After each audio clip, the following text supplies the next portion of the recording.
इस दुनिया में अगर कोई सबसे बड़ा सत्य है तो वह है हमारी मृत्यु, जिसे चाहकर भी इंसान टाल नहीं सकता। फिर भी मनुष्य जीवन भर भौतिक सुविधाओं के मोह में पड़ा रहता है और उसे इस बात का एहसास तब होता है जब व्यक्ति अपनी आखिरी सांसें गिन रहा होता है। ये तो हम सभी जानते हैं कि इस पृथ्वी पर जन्म लेने वाला कोई भी व्यक्ति अमर नहीं है। उसे इस पृथ्वी को छोड़कर एक ना एक दिन जाना ही होता है।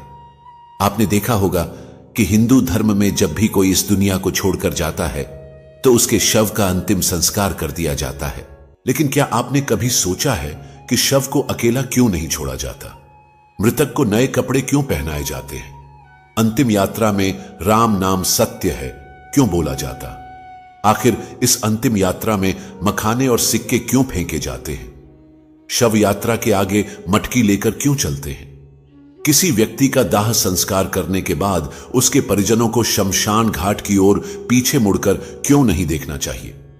आखिर परिजनों के अंतिम संस्कार करने के 3 दिन बाद ही अस्थियां क्यों चुनी जाती हैं? आखिर महिलाओं का शमशान घाट जाना वर्जित क्यों है? मरने के बाद शिशुओं को दफनाया क्यों जाता है? क्यों मृत्यु होने के बाद घर में पूजा पाठ करना वर्जित हो जाता है? आखिर क्या है इन प्रश्नों का रहस्य? तो आइए साथियों, आज की वीडियो में हम इसी विषय पर चर्चा करेंगे। साथियों, अगर आप भी इन सभी सवालों के जवाब स्पष्ट रूप से जानना चाहते हैं तो आप इस वीडियो को अंत तक जरूर देखिए। आज हम आपको विस्तार पूर्वक इन सभी सवालों के उत्तर देंगे। प्यारे साथियों, आज हम हमारे वजूद से जुड़ा एक बहुत बड़ा रहस्य जानेंगे। यह एक ऐसी गुत्थी है जिसे सुलझाने में साइंस आज तक नाकामयाब रही है, लेकिन इन सभी रहस्यों और सवालों के जवाब हमारे गरुड़ पुराण और भगवद गीता जैसे धर्म ग्रंथों में मिलते हैं। इस वीडियो के माध्यम से आज हम आपको यही बताने जा रहे हैं। तो चलिए बिना देरी किए आज की वीडियो शुरू करते हैं। नमस्कार प्यारे साथियों, ज्ञान विचार कहानी चैनल में आपका स्वागत है। साथियों, हमारा शरीर पंच महाभूतों अर्थात पृथ्वी, जल, अग्नि, वायु और आकाश से बना हुआ है और अंत में एक दिन इसी में मिल जाना है। इसीलिए मनुष्य कितना भी धन कमा ले, कितनी भी ख्याति अर्जित कर ले, एक दिन उसको सब कुछ यहीं छोड़कर जाना होगा। यही संसार का नियम है और इस नियम को न कोई बदल सकता है न बदल पाएगा। गीता में भी श्री कृष्ण भगवान कहते हैं, जिसने जन्म लिया है उसकी मृत्यु निश्चित है और जिसकी मृत्यु हुई उसका अगला जन्म भी निश्चित है। यह चक्र निरंतर चलता ही रहता है।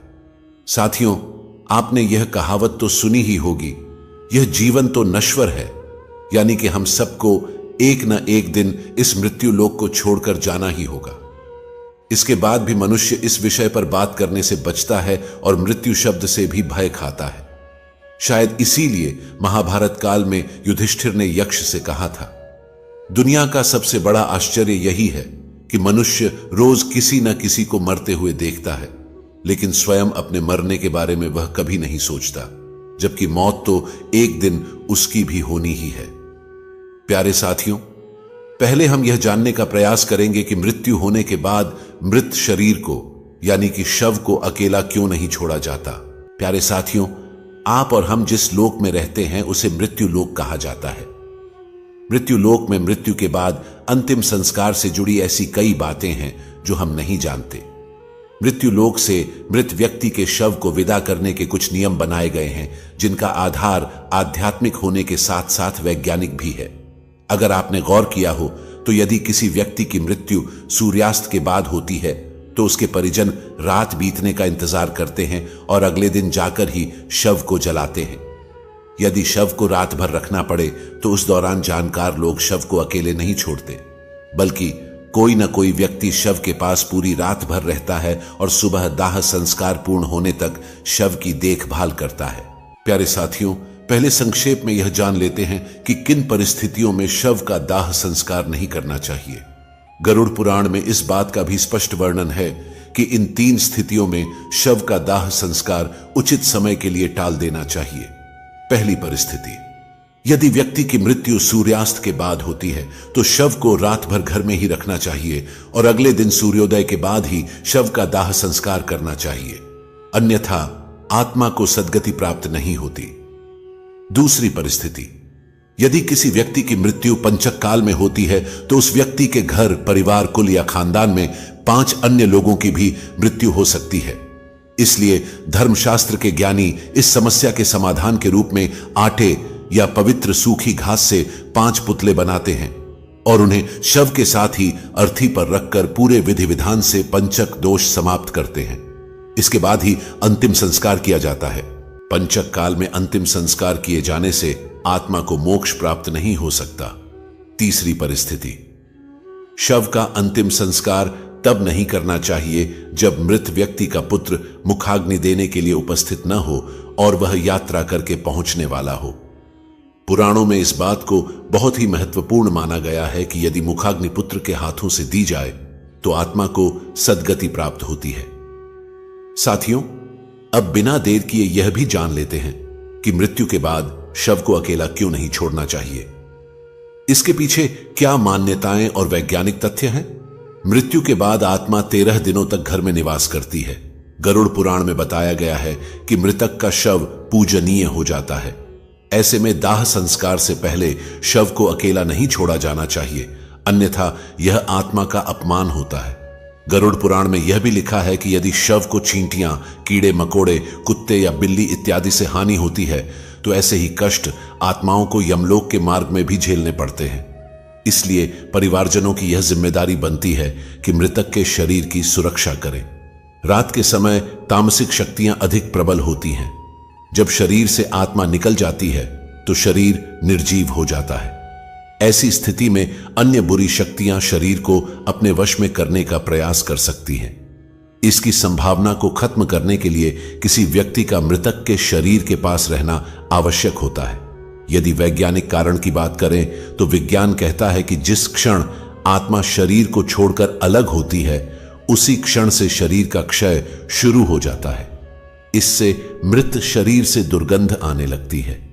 इस दुर्गंध को कम करने और वातावरण को धार्मिक बनाए रखने के उद्देश्य से मृत शरीर के आसपास अगरबत्ती, धूप और दीपक जलाए जाते हैं। ऐसा करने की जिम्मेदारी उस व्यक्ति की होती है जो शव की देखभाल करता है। इस बात की भी संभावना होती है कि तंत्र मंत्र करने वाले लोग मृतक के शरीर को नुकसान पहुंचा सकते हैं, जिससे मृत आत्मा संकट में पड़ सकती है। इसलिए किसी भी तांत्रिक को मृत शरीर के पास नहीं आने देना चाहिए। साथियों, गरुड़ पुराण में भगवान विष्णु और पक्षीराज गरुड़ के बीच की बातचीत का वर्णन है। भगवान विष्णु बताते हैं कि यदि इन बातों का ध्यान नहीं रखा गया और शव का अंतिम संस्कार सूर्यास्त के बाद या रात में कर दिया गया तो उस व्यक्ति की आत्मा को असुर योनि या पिशाच योनि में जन्म मिलता है और उसे अनेकों कष्ट भोगने पड़ते हैं। व्यक्ति की मृत्यु और दाह संस्कार का समय कितना महत्वपूर्ण होता है, यह आप महाभारत काल की घटना से समझ सकते हैं। भीष्म पितामह बाणों की शैया पर लेटे हुए सूर्य के दक्षिणायन से उत्तरायण में आने का इंतजार कर रहे थे। इसके बाद ही उन्होंने अपना शरीर त्यागा, क्योंकि उत्तरायण काल में मृत्यु से आत्मा को सद्गति प्राप्त होती है। इसी कारण यदि कोई व्यक्ति रात में मर जाए तो ऐसी स्थिति में शव को रात भर घर पर ही रखा जाता है। सुबह का इंतजार किया जाता है और मृत शरीर को एक भी पल के लिए अकेला नहीं छोड़ा जाता। कोई न कोई व्यक्ति हमेशा शव की रखवाली के लिए मौजूद रहता है। साथियों, यही कारण है कि शव को अकेला नहीं छोड़ा जाता। प्यारे साथियों, अब हम जानेंगे कि मृतक को नए कपड़े क्यों पहनाए जाते हैं। दोस्तों, जैसे कि हम आपको ऊपर बता चुके हैं कि सनातन हिंदू धर्म में दाह संस्कार से जुड़े ऐसे कई नियम हैं जिन पर विज्ञान ने भी अपनी राय दी है। इन्हीं नियमों में से एक नियम यह भी है मृतक को नए कपड़े पहनाना। हम में से बहुत से लोगों के मन में यह सवाल आता होगा कि मृत व्यक्ति की चिता में आग लगाने से पहले नए कपड़े क्यों पहनाए जाते हैं। यदि नए कपड़े न पहनाए जाएं तो आत्मा का क्या होगा, आत्मा का कपड़े से क्या संबंध होता है। इसके साथ ही साथ हम यह भी जानेंगे कि मृत व्यक्ति के जो कपड़े परिवार के सदस्य निशानी के रूप में रख लेते हैं या उनकी याद में पहनते हैं, ऐसा करने से मृत आत्मा को क्या होता है और गरुड़ पुराण में इस विषय पर क्या कहा गया है। दोस्तों, हिंदू धर्म के अनुसार मृतक के शव को गंगा जल से नहलाकर नए वस्त्र पहनाकर उसे विदा किया जाता है। आइए पहले यह जान लेते हैं कि मृत व्यक्ति को दाह संस्कार से पहले स्नान क्यों करवाया जाता है। हिंदू धर्म के 18 पुराणों में से एक गरुड़ पुराण में इस बारे में विस्तार से बताया गया है। गरुड़ पुराण के अनुसार भगवत नाम एवं गोत्र का उच्चारण करते हुए मृत व्यक्ति को नहलाने की बात की गई है, और यदि किसी कारणवश तीर्थ स्थल में अंतिम संस्कार नहीं हो रहा हो तो ऐसी स्थिति में मृतदेह को स्नान कराने के लिए पानी में गंगा जल मिलाकर स्नान करवाना चाहिए। इस दौरान यह ध्यान में रखें कि भगवत नाम जप का उच्चारण नहीं रुकना चाहिए, क्योंकि मंत्र उच्चारण करते हुए नहलाने वाले इंसान के हाथों से स्पर्श किया हुआ जल भी अभिमंत्रित हो जाता है, जिससे यह जल जहां भी पड़ता है अपने आसपास का वातावरण शुद्ध कर देता है। जब यही पवित्र जल मृत व्यक्ति के देह पर पड़ता है तो उस शरीर का रज तत्व और तम कणों का आवरण नष्ट हो जाता है और आत्मा का शरीर से मोह कम होता है। दोस्तों, जिस रज और तम कणों की बात हम यहां पर कर रहे हैं वह प्रकृति से ही उत्पन्न हुए 3 गुण हैं। पहला सतोगुण, दूसरा रजोगुण और तीसरा तमोगुण, जो अविनाशी जीवात्मा को शरीर में बांधते हैं। साथियों, इस बात को आसान शब्दों में समझें तो मृतदेह का अंतिम संस्कार से पहले इस प्रकार स्नान कराने से उसकी आंतरिक शुद्धि होती है। इसके बाद शरीर पर चंदन, तिल के तेल और घी का लेप लगाना चाहिए। फिर उस शव को नए वस्त्र पहना देना चाहिए। गरुड़ पुराण के अनुसार किसी भी शव को बिना वस्त्रों के नहीं जलाना चाहिए। मृतक के शरीर को वस्त्र से पूरी तरह ढक देना चाहिए और इस बात का विशेष रूप से ध्यान रखना चाहिए कि मृतक के वस्त्र नए हों, शुद्ध हों और सफेद रंग के हों। हिंदू धर्मशास्त्रों में सफेद रंग को शांति और पवित्रता का रंग माना जाता है, इसीलिए मृतदेह के शरीर को सफेद कपड़ों से ढका जाता है। सनातन धर्म में सफेद रंग को शुद्धता और मोक्ष का प्रतीक भी माना जाता है। गरुड़ पुराण में यह भी बताया गया है कि मृत व्यक्ति को पहनाए जाने वाले वस्त्रों को पहले थोड़ी देर धूप में रखना चाहिए और हो सके तो गोमूत्र या गंगा जल का छिड़काव करके उन्हें शुद्ध कर लेना चाहिए। ऐसा करने से कपड़ों के माध्यम से मृत व्यक्ति के शरीर के चारों ओर एक पवित्र कवच बन जाता है, जो शव को बुरी शक्तियों के संपर्क में आने से बचाता है। साथ ही साथ ऐसा माना जाता है कि मृतक यमलोक की नई यात्रा पर जा रहा है। ऐसे में नए वस्त्र पहनाकर ही उसे विदा किया जाना चाहिए। इसके बाद अंतिम संस्कार की विधि को आगे बढ़ाते हुए मृतदेह को चिता पर रख दिया जाता है और उसके ऊपर पुष्प, चंदन और 5 प्रकार की पवित्र लकड़ियों को रखकर मुखाग्नि दे दी जाती है। दोस्तों, दाह संस्कार के बाद अस्थियों की राख एवं अस्थियों को गंगा आदि पवित्र नदियों में प्रवाहित कर देना चाहिए। ऐसा करने से उस मनुष्य के सारे पाप धुल जाते हैं और उसकी आत्मा पाप मुक्त हो जाती है। आत्मा की शुद्धि और पाप मुक्ति के लिए ही मृतक के परिवार द्वारा नए कपड़े पहनाते हुए उसे आदर पूर्वक विदा किया जाता है और आत्मा की शांति के लिए प्रार्थना की जाती है। प्यारे साथियों, आइए अब हम आपको बताते हैं कि मृत व्यक्ति के कपड़े निशानी के तौर पर रखने से आखिर होता क्या है। दोस्तों, जब हमारा कोई अपना इस दुनिया से चला जाता है तो अक्सर हम उनकी वस्तुओं को उस व्यक्ति की याद के रूप में संभाल कर रख लेते हैं।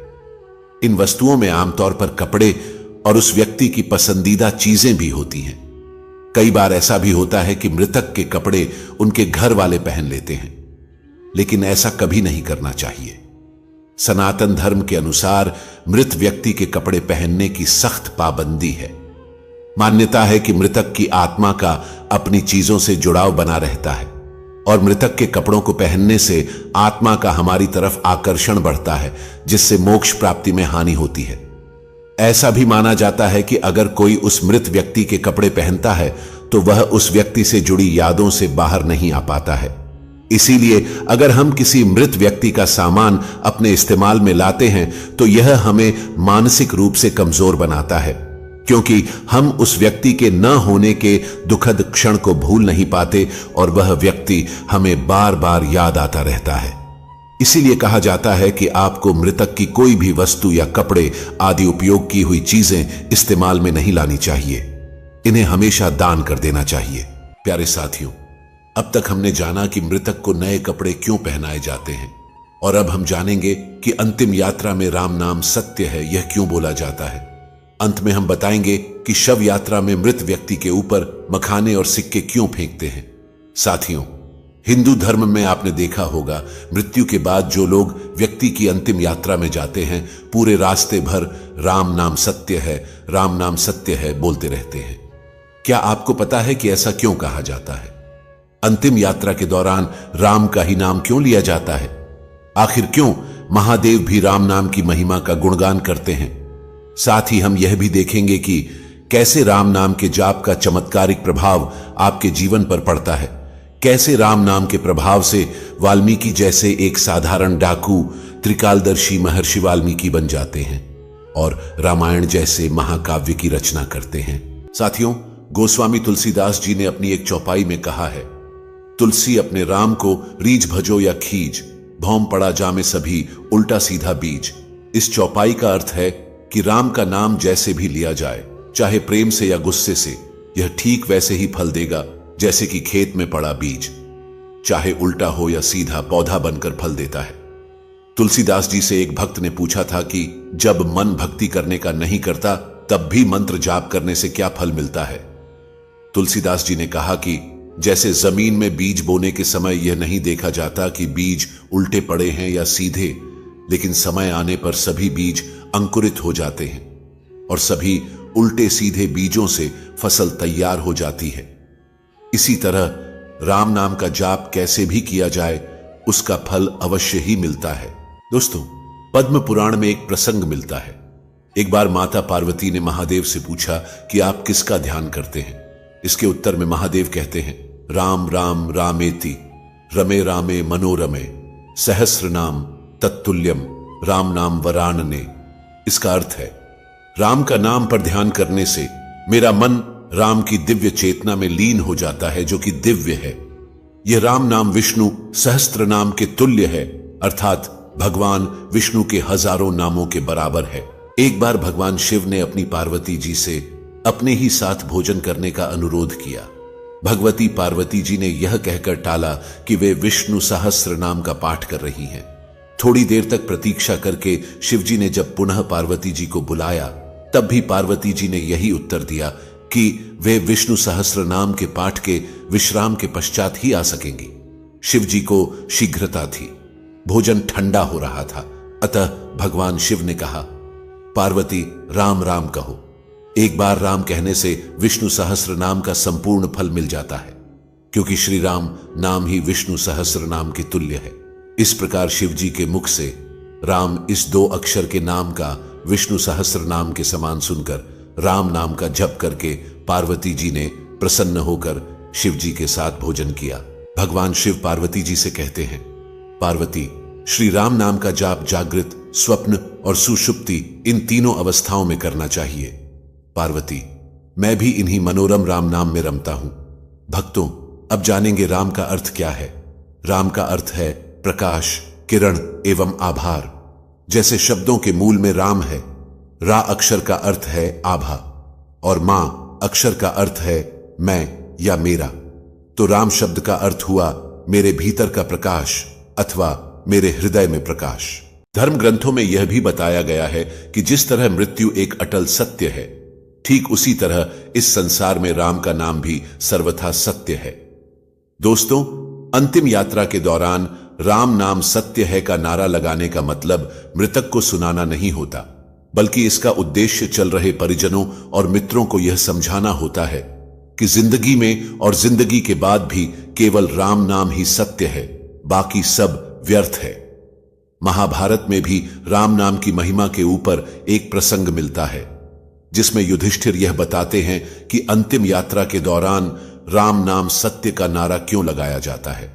जब मृतक के शरीर को श्मशान ले जाया जाता है, तब उसके पीछे चल रहे लोग राम नाम सत्य है बोलते हैं, परंतु जब मृतक का संस्कार समाप्त हो जाता है और वह पंचतत्व में विलीन हो जाता है, इसके बाद साथ गए लोग जब वापस आते हैं तो वे राम नाम को भूलकर अपनी अपनी दुनिया में व्यस्त हो जाते हैं और उसकी संपत्ति को प्राप्त करने के लिए आपस में लड़ने लगते हैं। इसके आगे युधिष्ठिर कहते हैं कि हर मनुष्य अपने जीवन में कभी न कभी किसी न किसी की अंतिम यात्रा में अवश्य जाता है और राम नाम सत्य है का नारा लगाता ही है। परंतु श्मशान घाट के बाहर आते ही वह इस सत्य को भूल जाता है। मनुष्य इतनी बड़ी सच्चाई को प्रत्यक्ष देखकर भी स्वीकार क्यों नहीं करता? इस बात से बढ़कर इस दुनिया में आश्चर्य और क्या हो सकता है? प्यारे साथियों, आप सोच रहे होंगे कि केवल राम का नाम ही सत्य क्यों है। ऐसा इसलिए है क्योंकि जब राम नाम का जाप किया जाता है तब मृतक की आत्मा को मुक्ति मिलती है। ऐसा माना जाता है कि अंतिम यात्रा के दौरान राम का नाम बोलने से मृतक जन्म और मृत्यु के चक्र से मुक्त हो जाता है और उसे श्री हरि के चरणों में स्थान मिलता है। इतना ही नहीं, शास्त्रों में यह भी बताया गया है कि राम नाम जपने से मनुष्य के मन में बुरे विचारों का आना बंद हो जाता है। इसके प्रभाव से मनुष्य बुरे कर्म करना छोड़ देता है और सत्य के मार्ग पर चलने लगता है। राम नाम का जाप करने से मृतक के परिवार वालों को भी मृतक को भूलने में मदद मिलती है। जब भी किसी प्रिय की मृत्यु होती है तो लोग काफी निराश हो जाते हैं।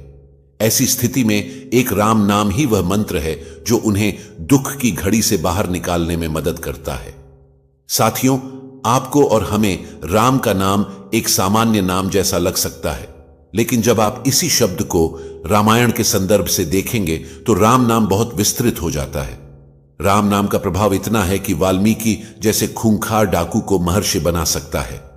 ऐसी मान्यता है कि महर्षि वाल्मीकि पहले रत्नाकर नाम के एक खूंखार डाकू थे। वाल्मीकि का जन्म लोभ प्रजाति में हुआ था। बाल्यावस्था में ही एक भीलनी ने उन्हें चुरा लिया था और भील समाज में ही उनका लालन पालन हुआ। भील परिवार के लोग जंगल के रास्ते से गुजरने वाले लोगों को लूटते थे। रत्नाकर ने भी अपने परिवार के साथ डकैती और लूटपाट का काम करना शुरू कर दिया। मान्यता है कि एक बार साधुओं की एक मंडली जंगल से गुजर रही थी। रत्नाकर ने साधुओं को लूटने और उनकी जान लेने का प्रयास किया, लेकिन साधुओं के तेजस्वी प्रभाव में आने के बाद उनमें बदलाव आया। उन्होंने अपने कर्मों के लिए माफी मांगी और साधुओं से अपने उद्धार का मार्ग बताने का आग्रह किया। साधुओं ने उन्हें तमसा नदी के तट पर राम नाम का जाप करने को कहा। दोस्तों, केवल राम नाम के जाप से उनके जीवन में ऐसा परिवर्तन हुआ कि वे त्रिकालदर्शी हो गए और श्री राम के जन्म से पहले ही उन्होंने 24,000 श्लोकों में रामायण की रचना कर दी। साथियों, तो ये थी हमारे राम नाम की महिमा। हमने अब तक समझा कि कैसे राम का नाम आपको भवसागर से पार कर सकता है। आइए साथियों, अब जानते हैं शव यात्रा में मखाने और सिक्के क्यों फेंके जाते हैं। दोस्तों, मखाना फेंकने का कारण है समाज को शिक्षा देना कि यह अहंकार त्यागने का समय है। मृत व्यक्ति को सामने देखकर समाज यह सीखे। मखाना को सांकेतिक रूप में इस्तेमाल किया जाता है क्योंकि जिस तरह से मखाना बाहर से फूला हुआ होता है और दबाव डालने पर सिकुड़ जाता है, ठीक उसी तरह व्यक्ति जब जिंदा होता है तो कई चीजों के लिए बाहर से घमंडी हो जाता है, लेकिन मरने के बाद वह एक लाश बनकर रह जाता है। सिक्का फेंककर यह संदेश दिया जाता है कि जो इंसान जिंदगी भर उसके पीछे भागता रहा है, वह मरने के बाद अपने आसपास सैकड़ों सिक्के होते हुए भी उन्हें उठा नहीं सकता। हिंदू शास्त्रों के अनुसार मृत्यु के बाद व्यक्ति की आत्मा परमात्मा में लीन हो जाती है, इसलिए शव यात्रा देखना शुभ माना जाता है। शास्त्रों के अनुसार किसी की अंतिम विदाई देखने से व्यक्ति को पुण्य की प्राप्ति होती है। शव यात्रा के महत्व को गरुड़ पुराण में इस तरह लिखा गया है कि यदि कोई व्यक्ति किसी मृत व्यक्ति को कंधा देता है तो उस व्यक्ति को एक यज्ञ के बराबर का पुण्य मिलता है। प्यारे साथियों, अब हम जानेंगे कि मृत व्यक्ति को श्मशान ले जाते समय उसकी अर्थी के आगे एक व्यक्ति मटके में क्या लेकर चलता है, जिसका संबंध मृत व्यक्ति की शादी के फेरों से कैसे होता है। इसके बाद आप जानेंगे कि मुखाग्नि देने से पहले पानी से भरे मटके को गिराकर तोड़ा क्यों जाता है तथा शव को जलाते समय उसके सर पर डंडा क्यों मारा जाता है। साथियों, मृत्यु लोक में जन्म लेने वाले हर जीव जंतु को एक समय के बाद यह लोक छोड़ना ही पड़ता है। उनकी मृत्यु जन्म लेने के साथ ही निश्चित हो जाती है। यही पृथ्वी लोक का सबसे बड़ा सत्य है। प्राणी की आयु क्षण प्रति क्षण घटती रहती है, लेकिन कितनी बड़ी विडंबना है कि मनुष्य इस सत्य को जानकर भी महसूस नहीं कर पाता। हर व्यक्ति को कल आने की उम्मीद बनी रहती है। हिंदू धर्म में व्यक्ति की मृत्यु के बाद शव का दाह संस्कार किया जाता है। हिंदू धर्म में जन्म से लेकर मृत्यु तक 16 संस्कार होते हैं और इनमें से सबसे अंतिम संस्कार है दाह संस्कार। जो व्यक्ति के मरने के बाद उसके परिजनों द्वारा किया जाता है। इस संस्कार के अंतर्गत वेदों में कई नियम बताए गए हैं जो मान्यता अनुसार आत्मा को मुक्ति दिलाने के लिए जरूरी होते हैं। ये नियम बड़े विचित्र हैं। अधिकतर लोगों को इसकी सही जानकारी नहीं होती, और अगर होती भी है तो आधी अधूरी। गरुड़ पुराण में बताए गए यह केवल मान्यताएं नहीं हैं, बल्कि इनका आधार आध्यात्मिक और वैज्ञानिक दोनों ही है। आजकल लोग इन रीति रिवाजों के पीछे छुपे कारण को नहीं जानना चाहते, और जो जानना चाहते हैं उन्हें सही जानकारी उपलब्ध नहीं हो पाती। आज हम आपको अंतिम संस्कार से जुड़े कुछ अजीबोगरीब नियम और मान्यताओं के बारे में बताएंगे, और साथ ही साथ उनका आध्यात्मिक और वैज्ञानिक कारण भी स्पष्ट करेंगे। दोस्तों, आज देखने को मिलता है कि हम में से कई लोग अपनी पुरानी मान्यताओं को अंधविश्वास मानते हैं और वैज्ञानिक तर्क देकर धर्म के किसी भी उल्लेख को नजरअंदाज कर देते हैं। पतली रस्सी में बंधी मटकी और उससे निकलता हुआ धुआं आपने भी हिंदू शव यात्राओं में देखा होगा। इस मटकी को हाथ में पकड़कर मृतक का कोई परिजन शव यात्रा में सबसे आगे चलता है। फिर शमशान घाट पहुंचकर इसी मटकी की अग्नि को घास पर रखकर सुलगा दिया जाता है और इसी से मृतक का दाह संस्कार किया जाता है। यानी कि घर से लाई गई इसी अग्नि से मृतक का शरीर जलाया जाता है। मृतक के घर से लाई गई अग्नि से ही अंतिम संस्कार करने के पीछे एक खास वजह है। दरअसल दूल्हा दुल्हन जिस अग्नि के फेरे लेकर वैवाहिक जीवन में प्रवेश करते हैं, उस अग्नि को मंत्रोच्चारण से घर में स्थापित कर दिया जाता है। अनजान व्यक्ति इसी अग्नि का उपयोग घर, यज्ञ, पूजन इत्यादि में पूरे जीवन करता है। यहां तक कि मरने के बाद भी इसी अग्नि से ही दाह संस्कार किया जाता है। पुराने समय की इसी प्रथा को मान्यता के रूप में आज भी घर से अग्नि जलाकर सुलगा हुआ एक कंडा या उपला मटकी में रखकर श्मशान ले जाया जाता है और फिर इसी से मृतक का दाह संस्कार किया जाता है। आइए अब बात करते हैं कि मुखाग्नि देने से पहले पानी से भरे मटके को गिराकर तोड़ा क्यों जाता है।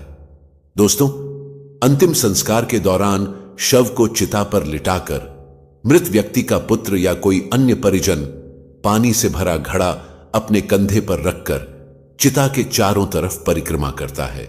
इस घड़े में एक छेद होता है जिससे पानी निरंतर गिरता रहता है। परिक्रमा करने के बाद यह घड़ा जमीन पर गिराकर तोड़ दिया जाता है, जिसके बाद ही शव को अग्नि दी जाती है। आइए जानते हैं ऐसा करने का धार्मिक और वैज्ञानिक क्या कारण है। दोस्तों, शास्त्रों के अनुसार हर चीज नश्वर है। सजीव से लेकर निर्जीव तक सभी एक निश्चित समय पर नष्ट हो जाते हैं। हिंदू धर्म के अनुसार जीवन एक छेद वाले घड़े की तरह है जिसमें आयु रूपी पानी हर पल टपकता रहता है, और ऐसे ही बूंद बूंद करके मटके से गिरते गिरते वह पानी कुछ ही समय में खत्म हो जाता है। ठीक वैसे ही जैसे किसी जीव की आयु भी एक निश्चित समय पर समाप्त हो जाती है। जब आयु खत्म हो जाती है तो निष्प्रभ से मोह टूटता है। दोस्तों, अगर आपको ऐसा लगता है कि इसके पीछे सिर्फ अंधविश्वास है, तो आपको बता दें कि ऐसा बिल्कुल भी नहीं है। दरअसल इसके पीछे एक ठोस वैज्ञानिक कारण है। पुराने समय में श्मशान घाट नहीं हुआ करते थे। ऐसे में शव को खेतों में जलाया जाता था। मटके में पानी भरकर शव के चारों ओर घूमने के पीछे वैज्ञानिक कारण यह रहता था ताकि जब शव को जलाया जाए तो आग केवल उसी क्षेत्र में रहे, आगे ना फैले। इसी वजह से परिक्रमा के दौरान पानी गिराकर वहां की जमीन को गीला किया जाता था। दोस्तों, अंतिम संस्कार से जुड़ा एक नियम और भी विचित्र है, जिसके अंतर्गत जब मृत व्यक्ति का शव चिता पर जल रहा होता है तो उसके सर पर जोर से डंडा मारा जाता है। इस क्रिया को कपाल क्रिया कहा जाता है। कपाल क्रिया जितनी विचित्र है उतनी ही महत्वपूर्ण भी है। आइए अब बताते हैं इसका आध्यात्मिक और वैज्ञानिक कारण। गरुड़ पुराण के अनुसार शव को जलाते समय यदि उसका कोई अंग शेष रह जाए तो इसे अशुभ माना जाता है। शास्त्रों के अनुसार दाह संस्कार की क्रिया से मृत व्यक्ति का अगला जीवन प्रभावित हो सकता है। इसीलिए घी और कपूर के प्रयोग से शव को पूरी तरह जलाया जाता है। कई बार पूरा शरीर जल जाने पर भी सर नहीं जल पाता, इसीलिए डंडे से प्रहार करके उसे फोड़ दिया जाता है जिससे वह पूरी तरह जल जाए। डंडे से प्रहार खोपड़ी के बीचों बीच किया जाता है जहां पर ब्रह्मरंध्र होता है। धार्मिक मान्यताओं के अनुसार जिस व्यक्ति का ब्रह्मरंध्र भेद दिया जाता है तो उसे स्वर्ग मिलता है। कभी कभी यह भी संभव है कि अंतिम संस्कार के समय यदि खोपड़ी पूरी तरह न जले तो तांत्रिक इसे अपने साथ ले जाकर तंत्र क्रियाओं में इसका उपयोग करते हैं। ऐसे में मृत व्यक्ति की आत्मा को बहुत कष्ट पहुंचता है और मृतक के परिवार पर भी संकट आता है। दोस्तों, अब आपको बताते हैं कि सर पर डंडा मारने के बारे में विज्ञान क्या कहता है। विज्ञान के अनुसार खोपड़ी की हड्डी इतनी मजबूत होती है कि उसे आग में पूरी तरह जलकर राख होने में बहुत समय लगता है। ऐसे में उसके अधजला रह जाने की काफी संभावना होती है। कभी कभी कोई जंगली जानवर उस बचे हुए हिस्से को अपने साथ ले जाता है। वे इसे कहीं भी फेंक देते हैं, जिससे पर्यावरण प्रदूषित होता है। इसी कारण से शव को पूरी तरह जलाने के लिए सर पर डंडा मारकर फोड़ दिया जाता है। ऐसा माना जाता है कि शव यात्रा देखना सुखद एवं मंगलमय भविष्य का सूचक है। मान्यता यह भी है कि यदि काम पर जाते समय शव यात्रा दिख जाए तो अधूरे काम पूरे होने की संभावनाएं बनने लगती हैं। दुखों का नाश और सुखी जीवन का आगाज होता है। जो आत्मा शरीर से तुरंत निकली होती है वह अपनी अर्थी के साथ चल रही होती है और जो उसे प्रणाम करता है उसे आशीर्वाद देती है, जिससे व्यक्ति के पुण्य बढ़ते हैं। साथियों, ये थे हमारे अंतिम संस्कार के कुछ खास नियम जिनका पालन करना जरूरी होता है। अन्यथा ऐसा माना जाता है कि अगर इन नियमों के पालन में किसी प्रकार की लापरवाही हुई तो मृतक की आत्मा को बड़े कष्ट उठाने पड़ते हैं। इसी कड़ी में यह भी बताया गया है कि दाह संस्कार करने के बाद उसके परिजनों में से किसी को भी पीछे मुड़कर श्मशान घाट की तरफ नहीं देखना चाहिए। साथियों, गरुड़ पुराण में भगवान विष्णु ने पक्षीराज गरुड़ को मृत्यु लोक के रहस्य, मरणोपरांत आत्मा की गति, प्राणियों की मृत्यु इत्यादि के बारे में सब विस्तार से बताया है।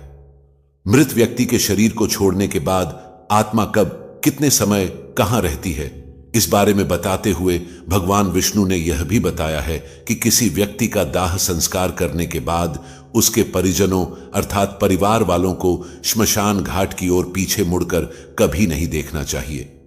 असल में दाह संस्कार करने के बाद शरीर तो जल जाता है, लेकिन आत्मा का अस्तित्व रहता है। गीता में भी यही बताया गया है कि आत्मा को कोई शस्त्र काट नहीं सकता, आग जला नहीं सकती, जल गीला नहीं कर सकता और वायु सूखा नहीं सकती। यही आत्मा शरीर के जन्म से लेकर मृतक के अंतिम संस्कार तक के सारे कर्मों को खुद अपनी आंखों से देखती है। गरुड़ पुराण में आगे बताया गया है कि आत्मा का अपने स्वजनों के साथ मोह बना रहता है। आत्मा के मोहग्रस्त होने पर व्यक्ति की आत्मा अपने परिजनों के आसपास ही भटकती रहती है। इस स्थिति में मृतक की आत्मा को मुक्ति मिलने में काफी कठिनाई होती है।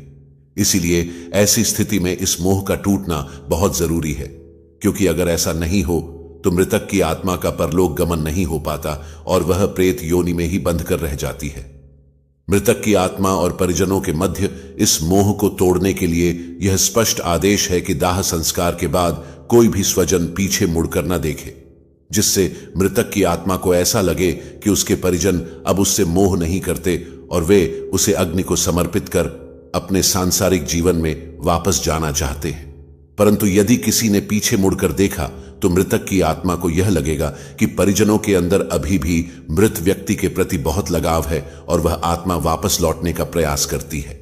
लेकिन अगर किसी ने पीछे मुड़कर नहीं देखा तो मृतक की आत्मा को यह समझने में आसानी होगी कि उसका इस लोक में समय पूरा हो गया और वह अपने मन को दूसरे लोक में जाने के लिए तैयार कर ले। मृत व्यक्ति की आत्मा के मोह को भंग करने के उद्देश्य से और भी कई कर्मकांड हैं जो 13 दिन तक किए जाते हैं। पीछे मुड़कर न देखना शुरुआती चरण में आता है। श्मशान में जलती चिता की ओर पीछे मुड़कर देखने पर मृतक की आत्मा जीवित व्यक्ति को प्रभावित करके सताने भी लग सकती है। बच्चे आत्मा के प्रभाव में जल्दी आ जाते हैं। इसीलिए यदि बच्चे श्मशान घाट गए हों तो श्मशान से लौटते समय बच्चों को सबसे आगे रखना चाहिए। दाह संस्कार के बाद पीछे मुड़कर न देखना आत्मा को एक प्रकार का संदेश देना होता है कि अब मृत व्यक्ति की आत्मा का उसके परिजनों से संबंध तोड़ने का समय आ गया है। मोह के बंधन से मुक्त होकर मुक्ति के लिए अब आगे बढ़ो। आत्मा की मुक्ति से जुड़ा एक और महत्वपूर्ण प्रसंग यह भी है कि जिस मनुष्य की अकाल मृत्यु हो जाती है, चाहे वह दुर्घटना, आत्महत्या, कोई बीमारी या किसी अन्य कारण से हो, तो ऐसे इंसान की आत्मा को जल्दी मुक्ति नहीं मिल पाती। परंतु अगर उसके कर्म बहुत ही अच्छे हों तो सद्गति प्राप्त होती है, वरना काफी कष्ट उठाने पड़ते हैं। हालांकि गरुड़ पुराण में अकाल मृत्यु को लेकर भी कई कर्मकांड बताए गए हैं। उनका पालन पूरे वैदिक तरीके से होना चाहिए। इसीलिए दाह संस्कार के बाद श्मशान घाट की तरफ पीछे मुड़कर नहीं देखना चाहिए। प्यारे साथियों, अब हम जानेंगे कि परिजनों के अंतिम संस्कार करने के 3 दिन बाद ही अस्थियां क्यों चुनी जाती हैं। अस्थि विसर्जन में समय का बहुत महत्व है और इसलिए दाह संस्कार के बाद अधिकतम तीसरे या चौथे दिन तक अस्थि विसर्जित कर देना ही उपयुक्त माना गया है। अब सवाल उठता है कि तीसरा या चौथा दिन ही क्यों, और अगर अस्थि विसर्जन तीसरे या चौथे दिन तक ना हो पाए तो क्या करें? दोस्तों, अस्थि विसर्जन किसी मृत व्यक्ति के दाह संस्कार के बाद किया जाने वाला एक अनुष्ठान है। इसका अर्थ होता है चिता में जल गए मृत व्यक्ति की हड्डियों और राख को जल में विसर्जित करना। शास्त्रों के अनुसार अस्थियों को पवित्र नदियों में ही विसर्जित करना चाहिए, जिसमें सबसे ज्यादा महत्व गंगा नदी का है। इसलिए हर साल करोड़ों की संख्या में लोग हरिद्वार और वाराणसी जैसे पुण्य स्थानों पर देश के हर कोने से अस्थि विसर्जन के लिए आते हैं। दोस्तों, अस्थियों का विसर्जन एक साधारण प्रक्रिया नहीं है। यह कार्य इतना महत्वपूर्ण है कि अगर इसे सही समय से सही नियम के साथ ना किया जाए तो आत्मा को मुक्ति नहीं मिलती। ऐसा इसलिए है क्योंकि धर्म ग्रंथों में कहा गया है कि भौतिक शरीर 5 महाभूतों अर्थात 5 तत्वों से मिलकर बना है: पृथ्वी, जल, अग्नि, वायु और आकाश। दाह संस्कार की क्रिया में जब शरीर को जलाया जाता है तो पृथ्वी, अग्नि, वायु और आकाश को अपना अपना तत्व वापस मिल जाता है। लेकिन जब तक जल तत्व को अपना अंश नहीं मिलता तब तक चक्र पूरा नहीं होता। और इसीलिए यदि अस्थि विसर्जन सही समय या नियम से ना किया जाए तो आत्मा को मुक्ति नहीं मिलती और ना ही वह नया शरीर धारण कर पाती है। तो आइए जानते हैं अस्थि विसर्जन से जुड़े विशेष नियम क्या हैं। इसके साथ ही साथ हम आपको गरुड़ पुराण और अन्य धर्मशास्त्रों में लिखित गंगा नदी के महत्व और अस्थि विसर्जन के लिए सबसे उपयुक्त नदी होने का कारण भी बताएंगे। इतना ही नहीं, अस्थि विसर्जन नदियों में करने को लेकर विज्ञान क्या कहता है, आज हम ये भी जानेंगे।